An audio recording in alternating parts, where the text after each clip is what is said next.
Hi, it's Catherine Gordon in the Sugar Freedom Kitchen, and I want to talk about some mistakes that I made in the last week on my keto carnivore diet. Two of the biggest mistakes you can make: not shopping ahead and not preparing ahead. Because I got to tell you, other people in your house like meat, and they will want to eat the meat that's prepared. So you've got to shop ahead and you've got to cook ahead when you're talking about meat, because you have to be prepared. Because if you get caught out and you don't have anything cooked, you might think that you could just reach into your cupboard and grab a can of something, but not always. And we'll get to that in just a minute. So not preparing, not cooking ahead. But the other problem and the mistake that I made last week was not reading every label. Now you would think carnivore diet, right? Pretty much meat, eggs, poultry, fish, and maybe dairy. So where could the problem be there? Because what hidden food are you going to have any issues with, any sugar, any grain, any vegetable oils, if you're just eating meat, eggs, poultry, fish, and maybe dairy? Well, here was the shocker, and I couldn't believe it happened to me. Let me just give you a quick story. On our anniversary, which was a couple of weeks ago, I made beautiful filet mignons and I made shrimp omelets, and they turned out absolutely fantastic. And so I thought, wow, I thought I'd like to have that again. So a few days ago, actually more like a week ago, I decided to make breakfast and make that omelet again. But I didn't have shrimp. Now the shrimp I had used before, it did come out of a bag, but it was just plain shrimp. It had been cooked, it had been shelled, but all I had to do was thaw it, put it in a soft saute pan for a couple of minutes, and then put it in the omelet. But that's not what I had. What I had was some wonderful fancy crab. And I thought, oh wow, what a delicious thing it will be if I can make a wonderful omelet with eggs and the fancy crab. So what I did is made the omelet, put in the crab, ate it, enjoyed it, feeling fantastic. Within the next hour, I was hungry again. I didn't suspect, and I don't know why I didn't suspect, but then something else started to happen later on. I started to notice that the joint in my pinky started to ache, like my arthritis was coming back. And then the worst thing happened is I started to have those negative thoughts in my head. So I had three things going on. Just after one omelet: joint pain coming back, cravings and hunger coming back, and negative thoughts coming back. The worst part of it is that it wasn't for several hours until I stopped and I thought, what is it that I did differently today that I haven't done in months and months, and why in the world am I feeling this way? Well, guess what? Here's the other can of that beautiful geisha fancy crab meat with leg meat. Now, what would you think about this? You would think, wow, that's just fish. I'm gonna put that in my omelet and everything is gonna be just fine. And I'll give you an example. The entire can, not that we are really all that interested in counting calories when we're going carnivore, the entire can, just 85 calories. And the serving sign, one size, one can. Cool, I can eat this whole can, it's gonna be fantastic. But there's only one problem, and here it is. And we have to look all the way down here on the fine print. Ingredients: crab meat, water, salt, and are you ready? Sugar. If you don't count the water in the can, which you drain off anyway, the third ingredient in this can is sugar. So if you're going carnivore, even if you're going keto, animal-based keto, any kind of keto, what is shocking is where they continue to hide the sugar. I went off of sugar in 2008. It's been almost 13 years since I stopped eating sugar, and I still got fooled by this can of fancy crab meat.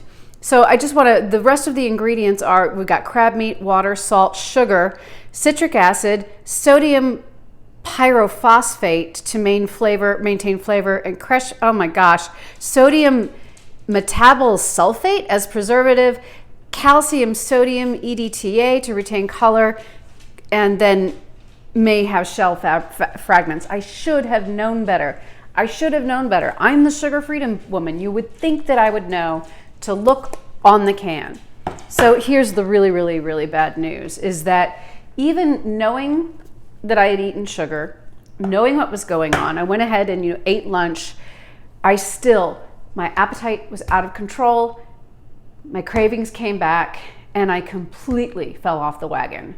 The wheels came off, and it was really terrible because it was all the way back to something that hasn't happened to me in quite some time, which is that the craving started, the pain started, the negative feelings started, and all I could think of is that the only way I can get relief is to eat. And sadly, unfortunately, I dove into all of the things that are in the house that I know don't work for me. And I won't give you blow by blow or bit by bit, but yeah, it was sugars, grains, and processed oils. So that was a little bit more than a week ago, and it has taken me a couple of days to get really solidly back on the wagon and get it together again. But the good news is that I am back on, feeling good again, and the cravings are gone. This morning I had my eggs and my steak, and I did great. Here's a tip. One of the things that I've noticed, and it doesn't happen that often anymore because normally I know better than to eat something out of a can. When I have fallen off the wagon, what I want to do is I want to keep my carnivore or my keto as clean as I possibly can. And that means I generally go back to just steak and eggs. It's like, okay, steak and eggs until the cravings go away. And usually it's in about 24 hours. At the most, it takes about 2 days for the cravings and the hunger and the mental churning to go away. So that is the good news. And then once I get back on it really strong, then feeling good again. One of the other pitfalls about falling off the wagon is not only do I eat out of bounds, but I also lose my motivation to do my training and do the other things that I love. But I managed to get back on the wagon. I do want to mention a couple of things to watch for. I mean, it's very obvious if you're getting off of sugar. Most people know that there's sugar that's hidden in the spaghetti sauce.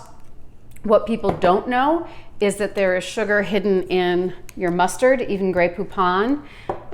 And the thing that's really shocking, even more shocking, I think, than sugar in the crab meat, is sugar in the organic chicken broth. So it's really important to know, because you would think, because I've even said, if you're getting off of sugar, if you're going carnivore, if you're going keto, one of the things you can do if you start to get keto flu is you can have a cup of chicken broth, which will replenish your sodium and have you good to go in just a few minutes. But the problem is if we look at this, can I read these to you? Chicken broth, chicken flavor, cane sugar, yeast extract, and onion powder. And you know, it's so funny. It's like, ooh, cane sugar, because this is organic. So, but we're not going to give you like junky sugar. We're going to give you cane sugar. And it's like, no. And that's one of the things that's so hard, is that you have to chicken broth. You know, you're trying to go keto, you're trying to go carnivore, and they've put sugar in your chicken broth. And the other thing that's very disturbing as well is very often just your plain old mayonnaise is going to have sugar in it as well. Unfortunately, mayonnaise, if you want mayonnaise, you're going to have to make it yourself. I will make it with olive oil and egg yolk, and then just add some Bragg's vinegar and some salt and pepper. That's more when I'm going AB keto as opposed to carnivore.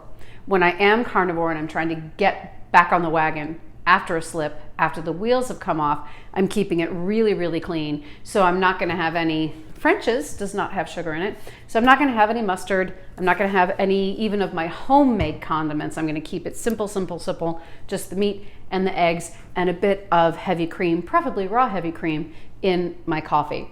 So there it is, carnivore diet mistakes. Not preparing meat ahead of time, because I love my family and they love me and I love my husband, but my husband likes meat too. And I kind of like made a deal with my husband that, you know, I'll make enough meat for both of us, and I'll have either a salad or a vegetable for you. But other than that, you know, I'll get it from the grocery store, but you're pretty much on your own. But sometimes what happens is I'll say, you know, here you go, here's what you've got for the week, here's for you. And then he'll still come in and he'll be like, so what's for dinner? And I'm like, didn't we go over this earlier? But I love him and he loves me, and he puts up with his keto carnivore wife. And actually, when he needs to lose weight, he does carnivore too. But if you have other people in the house, you might want to have a glass container and just let them know that that container needs to stay full, so that you know that you have something to eat when you get hungry. Because bottom line, and the final tip is, in general, because you don't want to have to get it out of a can. Remember, your meat and your eggs are going to need to be cooked. So always make extra. Make sure that there's more in case you get craving or you get some kind of like emotional craving. Because one of the things I say to myself when I'm full on carnivore and my brain starts to tell me that, boy, it really would be nice to eat something. Here's what I tell myself. If you're not willing to eat steak, you're not really hungry. And so that's what I'd like to leave you with today. When you're going carnivore or animal-based keto, if you're not willing to eat your steak or your eggs, you're not really hungry. All right, thanks for tuning in today. Sugar Freedom, like, share, and subscribe. Be back here soon with more tips and strategies and results from Carnivore Diet. Be well, everybody, and remember, eat for yourself.